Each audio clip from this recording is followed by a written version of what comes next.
something a little different today. I got a request in the comment section of one of my videos, and I actually thought it was a very, very fun idea. It was an idea to rank the 13 members of the true organization, the 13, from least to most powerful.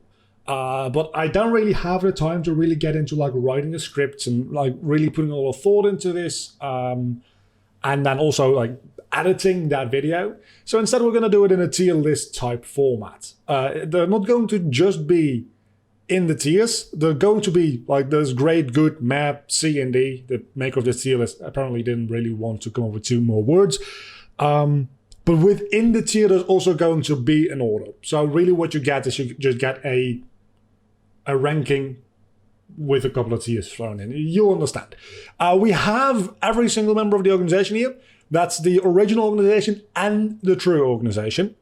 We're going to choose every single character in their prime, meaning that if they are shown to be significantly more powerful in the true organization than they are in the normal organization, we're going to go with their power level in the true organization. And the other way around as well. If we, for some reason, come across anything being more powerful in their first appearance versus the Kingdom Hearts 3 appearance, such as, for instance, Marluxia is a lot more powerful in Castle Oblivion than he is in Kingdom Hearts 3. So we're going to go with the power level we assume, just the highest power level we've ever seen. Let's get started right away.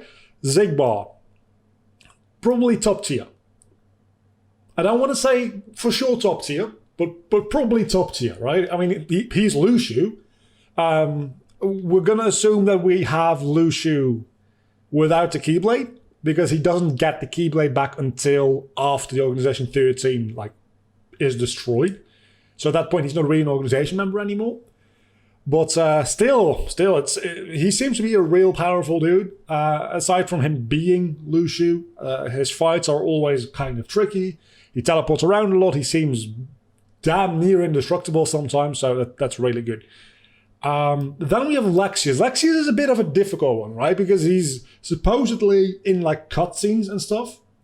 He's supposed to be all about that brood, very high power level strength. We even have a power level meter in his Kingdom Hearts 2 Final Mix fight. But he's not actually that strong in any sense within the gameplay. Anytime we see him in gameplay, which is in Gen Memories and in Kingdom Hearts 2 Final Mix, he's not that impressive.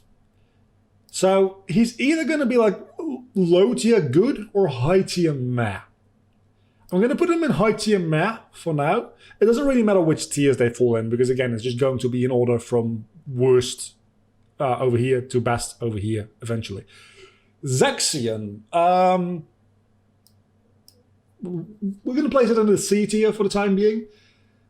The magic illusions we see Zexion doing can be very useful and are good in utility, but not necessarily very powerful, I want to say. So I think C tier is fair. And then we have Ansem and Xemnas, and obviously both of these great, top tier power. They are literally the final boss in the first and second Kingdom Hearts games.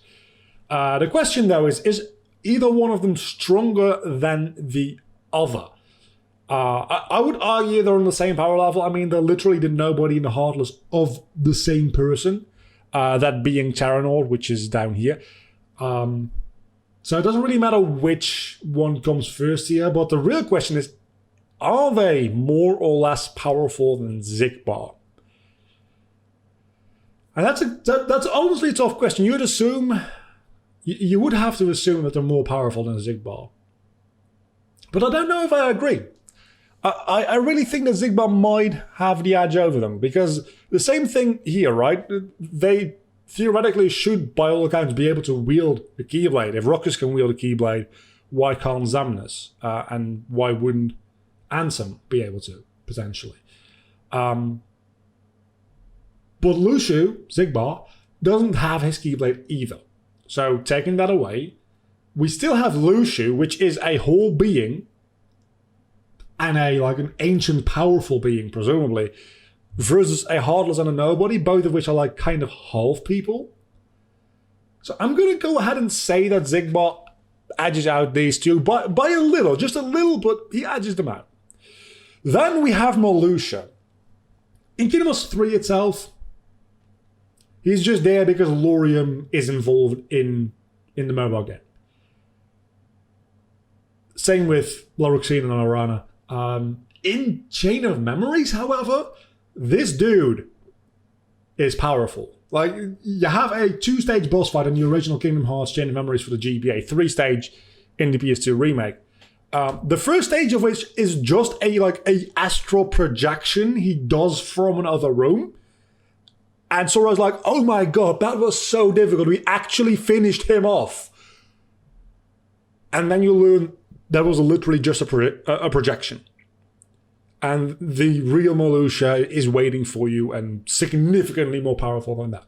That tells me that projection Marluxia, which is weaker than Marluxia Prime, is on par with most of, well, maybe even a little higher because you would assume that the boss is the most powerful, but at least on par with the rest of Castle Oblivion's nobodies that Sora has faced. Meaning that Marluxia Prime is at the very least here. Maybe in the great tier, but I'm not entirely sure. Yeah, I'm very, very split on this one. I'm gonna go with good for Larxene, just based on the fact that her fight in Kingdom Hearts 2 Final Mix specifically, the Chain of Memories fight is also annoying, but at least there you can break her attacks. In Kingdom Hearts 2, her fight is absolute hell.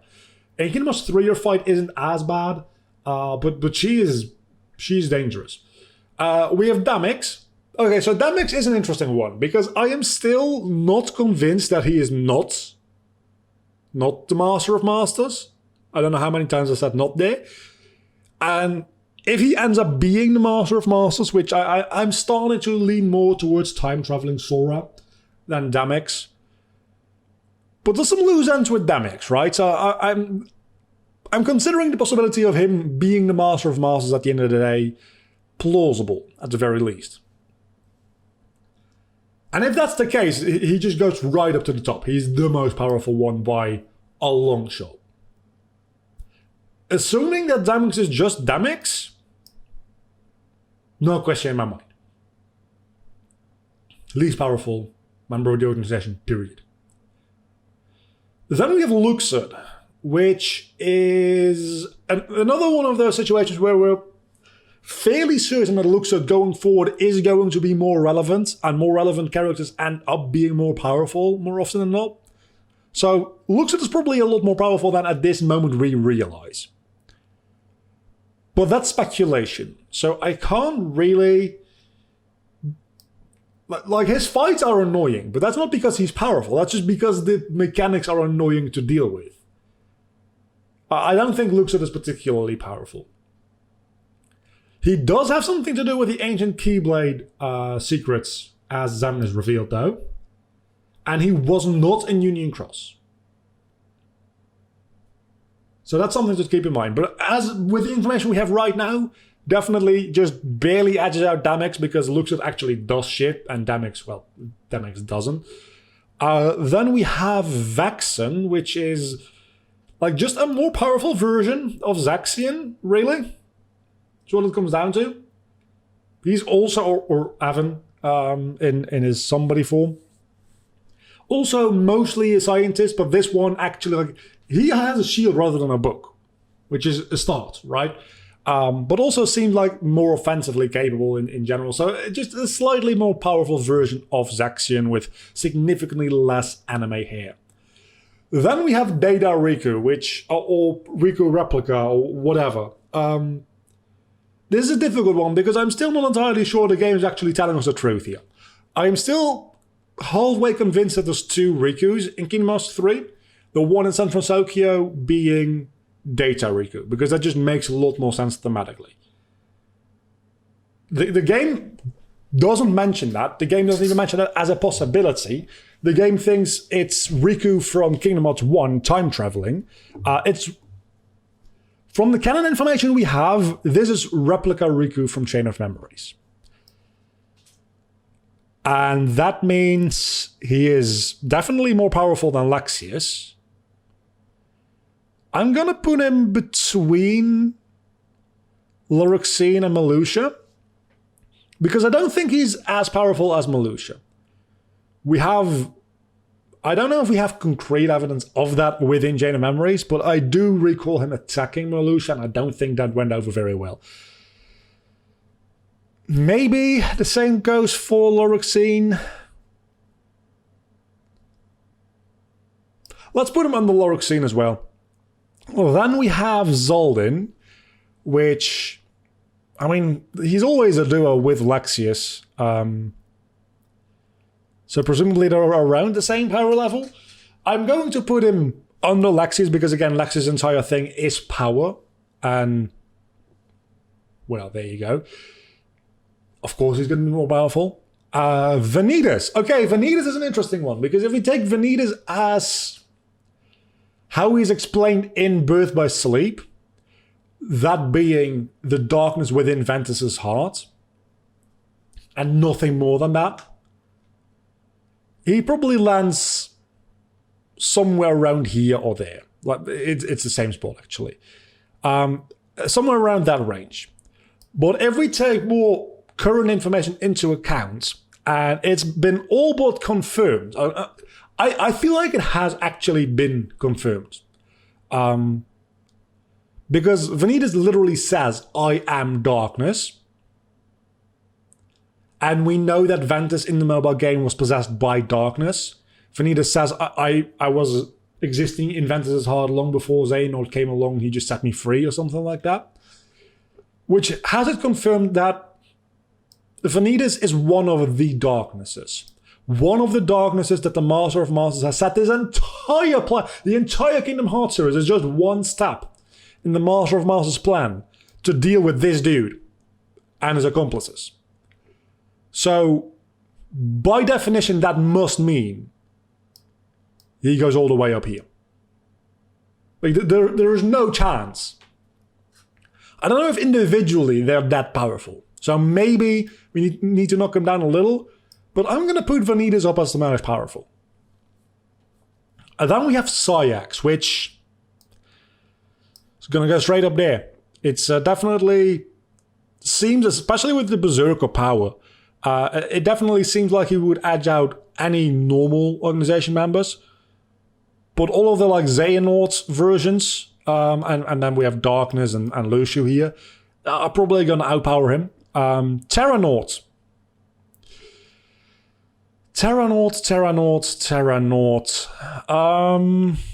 That's a very good question. Terra-Xehanort, in any cutscene he appears in, always, without fail, is portrayed to be stupidly powerful. Like, actually stupidly powerful. And that makes sense, right? Because it masters Xehanort's heart and power within a younger body. So there might almost be an argument to be made about placing him here. Because this dude has control over darkness. And if Vanitas is darkness, then he'll probably win in a fight. But in just general power, again, a lot of the feats we see Terra-Xehanort do, which is just like instantaneous movement, like anime type stuff, we see Vanitas do as well. And Vanitas seems a lot more resilient to dying. Because I don't think the Vanitas we see in Kingdom Hearts 3 is a time-traveling one. I think that's literally a reborn version of Vanitas, right? We never really get that confirmed. But it seems like that's a reborn version of Vanitas, because we also see him within Kingdom Hearts Days, in which it's implied that Vanitas is trapped within Sora's heart, at least the remnants of what still exists of Vanitas.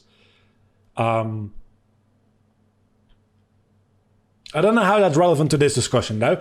So let's keep on going. We're going to go with Axel Max. This might surprise you. As much as I love Axel, Kingdom Hearts 3 kind of did him dirty. I'm going to put him right about here. I don't think he would have beaten Marluxia. We only ever see Axel lose. So this might actually this might actually be a little high on the tier list. Not gonna lie. He might actually deserve to be lower. As a matter of fact, he had Replica kill Xion. He's definitely more... Okay, now, wait a second. If we're going to assume that Xion and Vexen are roughly equivalent in power, Vexen a little bit higher, Axel killed Vexen without too much trouble. Then the question becomes, how would Axel do against these two guys? I don't think he would be that much higher in power. I really like Axel, but we never really see any significant feat of power from him. We only ever really see him lose. So I'm going to knock him down to under Larxene. I didn't expect him to be placed out. I honestly expected, before thinking over it, I don't expect him to be in the great tier, but he barely deserves to be in the good tier. Matter of fact, he might deserve to be here, but I'm going to give him the edge over a Replica, because Replica... I might be overrating Replica slightly.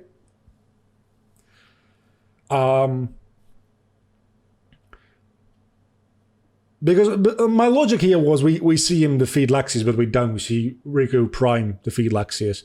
But they are roughly equivalent in power, I would say. Riku Prime a little bit more powerful. Anyway, Roxas, not a doubt in my mind. One of these places. He's either just between these, or between these. I'm gonna place him here. Roxas is a fucking badass and should be the main character of the Kingdom Hearts series going forward. Changed my mind. Then we have Xion. And Xion is a very interesting case, because Xion should be as powerful as Roxas, but the reason I place Roxas this high up is because Roxas isn't really Roxas. Roxas is Roxas and Xion. And that's how we see him. And this Xion is a reconstructed version of Xion, combined with the heart of Xion that is still inside of Sora. So it's like doing the fusion dance with yourself. I don't think it will gain any significant power through that. Unlike when Roxas absorbed Xion at the end of days. So I'm going to put Xion on...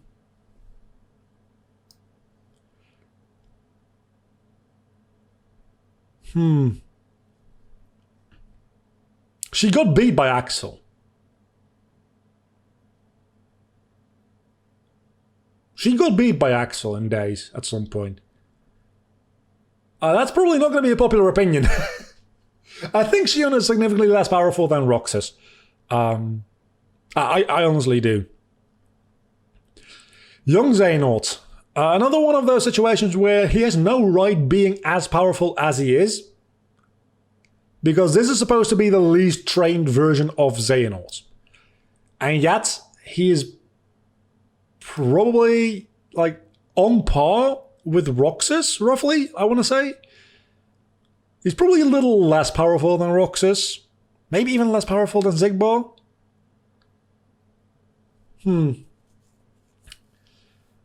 I don't know. It's all very subjective, of course, so... But I don't know. I want to say that he is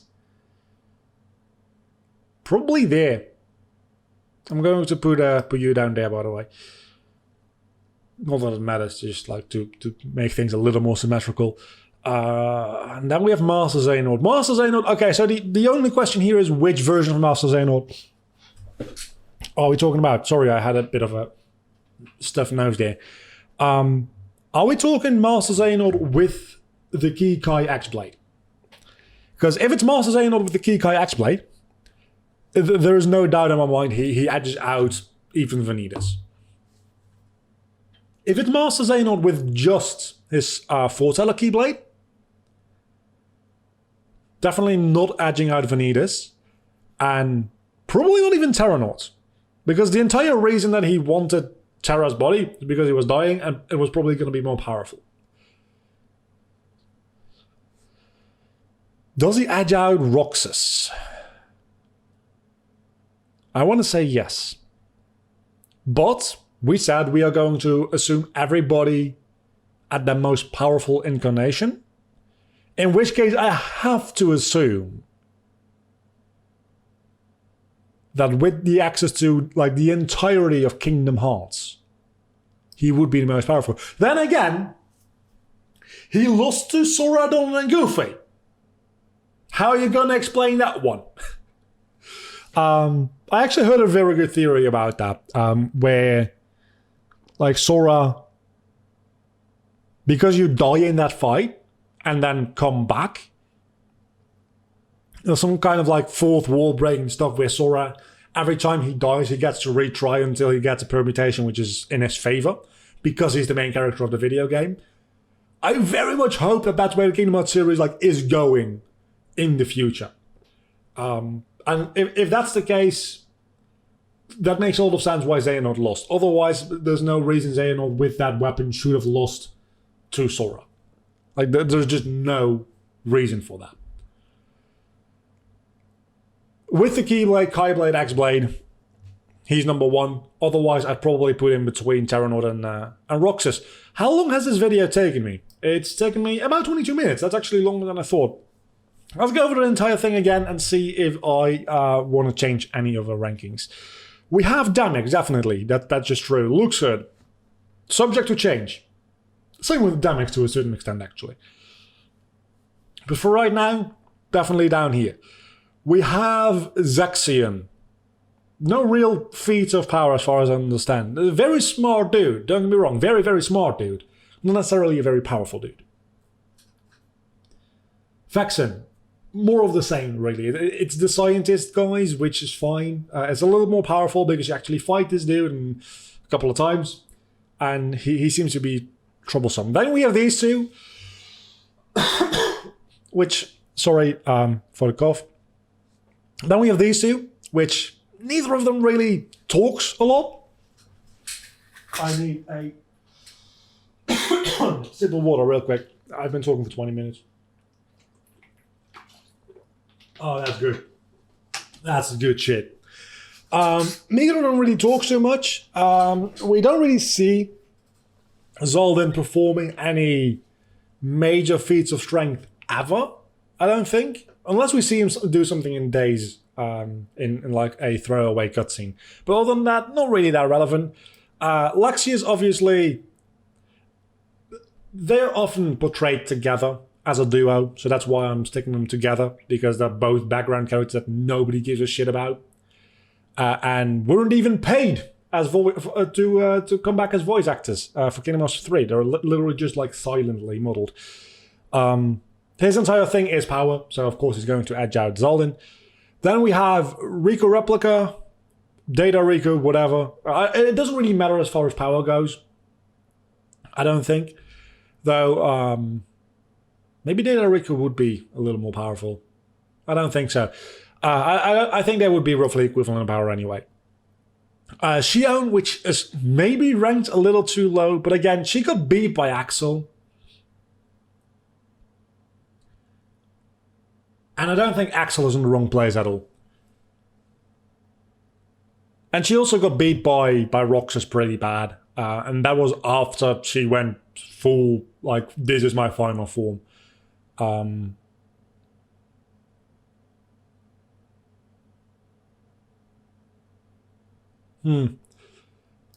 You might say Axel has to be a little higher up because he now has a Keyblade. And maybe so. But we don't really see him do anything with it. Like, the most we see him do is get it destroyed by Xemnas. So if anything, we just kind of place him right under Xemnas. And he does more or less beat Isa. Until Xemnas shows up. Like, Xemnas shows up to save the day there. For the bad guys team. So I think this is more fair, yeah.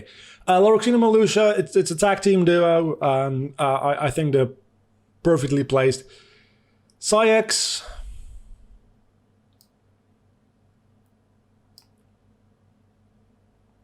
I think Marluxia is a lot more powerful than a lot of people give him credit for. So he's going to edge out XIII there. Then we have Axel, Xemnas Ansem, again, pretty much the same character, don't really care. This is Luxu, so of course he's going to be very powerful. Young Xehanort, again, no reason to be as powerful as he is by a long shot, but he is shown to be very, very powerful, and it doesn't make any sense, because this is not even Xehanort after completing the Mark of Mastery. Right? This is Xehanort from Destiny Islands. At least that's what we hear in Dream Drop Distance. Unless he time traveled from Destiny Islands to the events of Dream Drop Distance, then did the entire thing at Scala at Kylum, and then time traveled into Kingdom Hearts 3, this has to be young Xehanort from Destiny Islands. Again, in which case it makes no sense why he is so goddamn powerful. Even just being fresh off Keyblade Master training at Scala, he shouldn't be that powerful. He is ridiculously powerful. It's because he was like the new character to be introduced. I understand that. And he is to be hyped up because he is a character that may be able to like return at some point because he's a time traveler.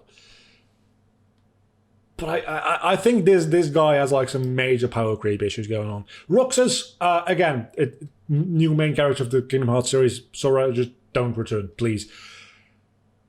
Terra-Xehanort, it's... I would honestly say this is the prime for Xehanort as far as power goes until he gets the Kikai X-Blade. And it takes Donald sacrificing himself with a Zeta Flare, or the other side of Terra, that being the Lingering Wheel, which we have fought ourselves and seen how powerful he is, to even like take out or even like dent this guy at all. This guy is stupidly powerful. Vanitas, assuming that he is an incarnation of darkness itself, and not just Vanitas, the darkness of Ventus, is highly underrated, most likely. He might be still on par with Xehanort with the X-Kai Keyblade, honestly. But I think just due to the fact that Xehanort has power over Kingdom Hearts at that point, he has to be the most powerful thing like in the universe at that point. Temporarily, until he gets beaten by like a 16-year-old and a dog in a dock, which there has to be an explanation for that. Because if he's not literally like almost omniscient through having the Kikai X-Blade, and it's just like a bit of a power boost, or like it's just a Keyblade, and until he actually unlocks the power from Kingdom Hearts, which he hasn't done yet, he doesn't gain a power boost from it. He probably goes back down here. Maybe there. His final boss fight is rather underwhelming. I understand that they didn't want to go overboard with it because Kingdom Hearts 3 itself is a relatively easy game. And they didn't want to throw like super hard stuff at you at the final boss fight. I understand that. His data fight is exactly what I imagined a fight against Xehanort wielding the Kikai X-Blade being. So, assuming that that is his accurate depiction of power, I do think that he's probably going to edge out even like Darkness / Vanitas there. So, that's been this video. I hope you enjoyed. If you want me to do more of these kind of tier lists about Kingdom Hearts, about anything else that I am involved in, so like Pokemon related stuff, Kingdom Hearts related stuff, to some extent Final Fantasy related stuff, I guess. What are other things I do? You know what I do. Avatar The Last Airbender. I've been rewatching that on Netflix. You can definitely do some tier lists on that, I assume. So, that's been that.